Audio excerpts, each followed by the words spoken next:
Ifad motors যেদিন থেকে বাংলাদেশে প্রথম প্রি বুকিং শুরু করে ওই দিনই আমরা সরাসরি চলে যাই ঢাকাতে এবং ওইখানে গিয়ে আমরা আমাদের সর্বপ্রথম রয়্যাল এনফিল্ডটা বুকিং দিয়ে আসি, প্রি বুকিং। তখন ওই রয়্যাল এনফিল্ড বাইকটা আমাকে ডেলিভারি দেওয়ার কথা ছিল ফেব্রুয়ারির 20 তারিখ 2025, কিন্তু সৌভাগ্যবশত তার আগেই আমি রয়্যাল এনফিল্ড কোম্পানি থেকে কল পেয়ে যাই।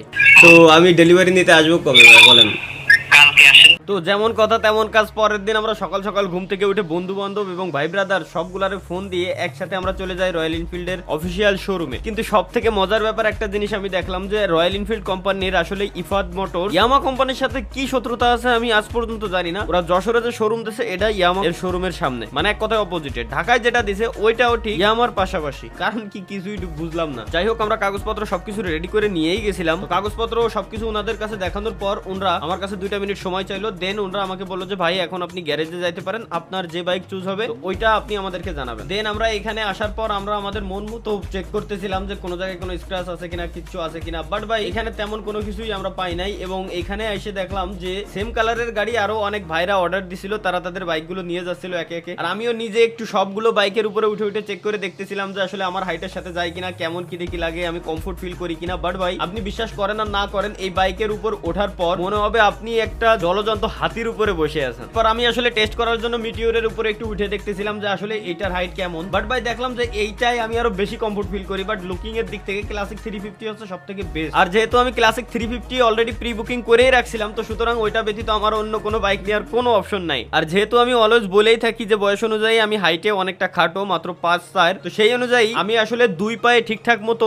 মাটির সাথে নাগাল পাচ্ছিলাম না। তবে এইটারও সমাধান আছে ইনশাল্লাহ, নেক্সট টাইম আমি আপনাদেরকে ওই জিনিসটা সরেজমিনে দেখাই দিব। তো হঠাৎ করে চলে আসে অনেক বড় সড়ো একটা সমস্যা। এইখানে রয়্যাল এনফিল্ডের সার্ভারে একটু সমস্যা দেখা দিচ্ছিল, যার কারণে আসলে তারা আমাকে মেইন পেপারস দিতে পারবে না। তো আমি আসলে নিজে একটু ট্রাই করে দেখতেছিলাম যে কোনোভাবে এটা ফিক্স করতে পারি কিনা। তবে 100% না পারলেও এমন একটা সিস্টেম বের হয়েছে লাস্টে, যেটার মাধ্যমে আমাকে তারা একটা পেপারস দিয়ে দেবে এবং যে পেপারস দিয়ে আমি আসলে গাড়ি চালাতে পারবো। কিন্তু অরিজিনাল পেপারটা তারা আমাকে 2 দিন পরে ডেলিভারি দিতে চাইছে। দেন তারা আমাকে এটাও বলে দেয় যে ভাই তাহলে আপনি একটা কাজ করতে পারেন, ফার্স্ট সার্ভিস নেওয়ার সময় আপনি অরিজিনাল পেপারটাও নিয়ে যাবেন। যেহেতু আমাদের আজকে বাইক লাগবেই, তাই আর আমরা 7-5 না ভেবে সরাসরি তাদের হাতে সম্পূর্ণ টাকা পেমেন্ট করে দিলাম। এরপর আমরা সরাসরি ফাইনাল ডিসিশন নেওয়ার জন্য লাস্ট বার আমরা বাইক চেক করতে আসছিলাম যে কোন বাইকটা আমরা নেব, কারণ এখানে অনেকগুলো বাইক ছিল সেম কালারের। আর এই জায়গা আমার বন্ধু খুঁটে খুঁটে চেক করে দেখতেছে ভাই, খাস বাংলা কথাই, কারণ আমার থেকে বেশি আগ্রহ ও। যাই হোক, দীর্ঘ প্রতীক্ষার পর ওর একটা বাইক পছন্দ হইলো। দেন হচ্ছে ও ভাইয়ের হাতে সবকিছু বলে দিল যে ভাই এই বাইকটাই আমাদের দেন। দেন ভাইরা খুব যত্ন সহকারে বাইকটা নিয়ে নিল আর সবকিছু চেক টেক করে দেখতেছিল, রেজিস্ট্রেশন কিভাবে কি দেখি করতে হবে, যত নাম্বার টাম্বার, মানে এক কথায় টোটালি যা যা দরকার সবকিছু তারা চেক করে দেখতেছিল।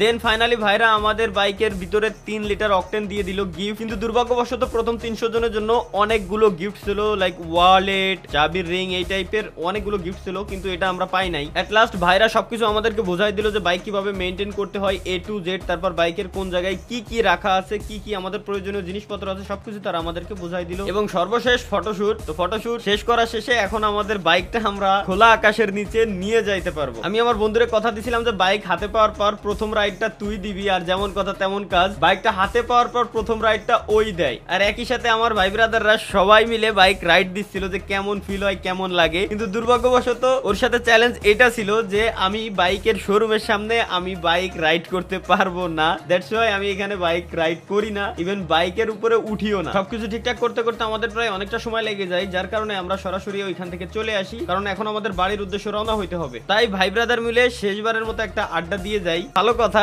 এখন যেহেতু শোরুমের সামনে থেকে আমরা চলে আসছি মনিহারের সামনে, সুতরাং এখন বাইক রাইড করার পালা হচ্ছে আমার। এখন বাইক রাইড করে আমরা সরাসরি যাব বাড়ি। যেমনটা বলতেছিলাম যে ভাই বাইকের উপরে উঠলেই মনে হয় যে ভাই আমি একটা জলজন্ত হাতির উপরে বসে আছি, মানে ইটস ফিল লাইক রয়্যাল।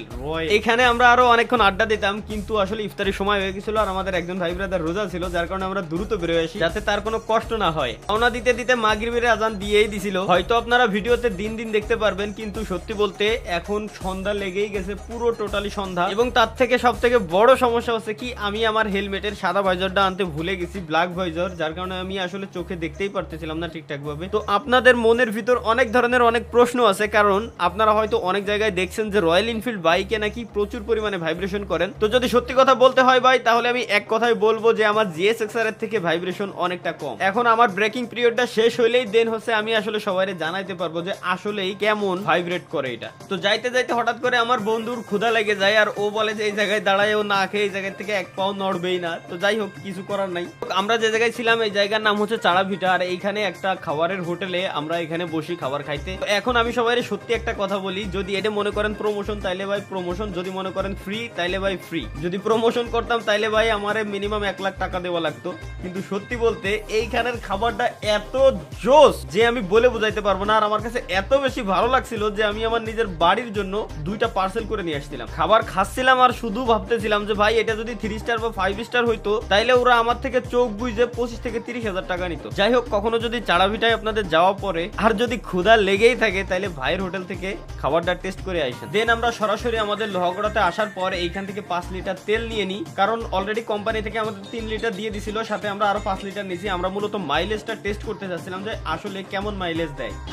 যাই হোক ভাই, ওই দিন রাত হয়ে যায় যার কারণে আমরা আর কোনো ফুটেজ নিতে পারি না। তো আজকে আমরা যাব আমাদের বাইক নিয়ে আমাদের মার্কেটের ভিতরে, অর্থাৎ যেখানে আমাদের দোকান আছে ওইখানে সবাইকে মিষ্টি খাওয়াইতে। আর বাই দ্য ওয়ে গাইস, এদিক ওদিক তাকানোর কোনো প্রয়োজন নাই। আমার বাইকের গ্যারেজের ভিতরে পাটকাঠি রাইখে দিয়েছে, এটা স্বাভাবিক। গ্রামের বাড়িতে যার মা আছে ভাই রাখবে, স্বাভাবিক, কিছু বলার নাই। তার থেকে বড় কথা হলো আমার রয়্যাল এনফিল্ডের পাশে আমার ইমা ডার্লিংটারে দেখা যাচ্ছিল, কিন্তু দুর্ভাগ্যবশত ওইটারে আমাদের এখন আর চালানো পড়েই না, কারণ ওই নবাবে খাই বেশি দেয় কম, মানে মাইলেজ কম দেয়, তেল বেশি খায় আর কি। দেন আমরা আমাদের মার্কেটে আসার পর বন্ধুরে টাকা দিয়ে পাঠাই যে তুই ভাই মিষ্টি কিনে নিয়ে আয়, বেশি করে সবাই মিষ্টি খাওয়া আগে। আর মিষ্টি খাওয়ানোর অনেক বড় একটা কারণ আছে, তার আগে বলে নি, আমাদের এই মার্কেটটা হচ্ছে এমন একটা মার্কেট, এখানের প্রত্যেকটা দোকানদারের সাথে প্রত্যেকটা দোকানদারের এত পরিমাণে মিল, এত পরিমাণে মহব্বত যে বলার বাইরে। এখানের প্রত্যেকটা ব্যক্তি আনন্দ উল্লাস করতে হলে প্রত্যেকটা দোকানদারকে নিয়ে একসাথে করে, আর দুঃখ প্রকাশ করতে হলে প্রত্যেকটা দোকানদারকে নিয়ে একসাথে করে।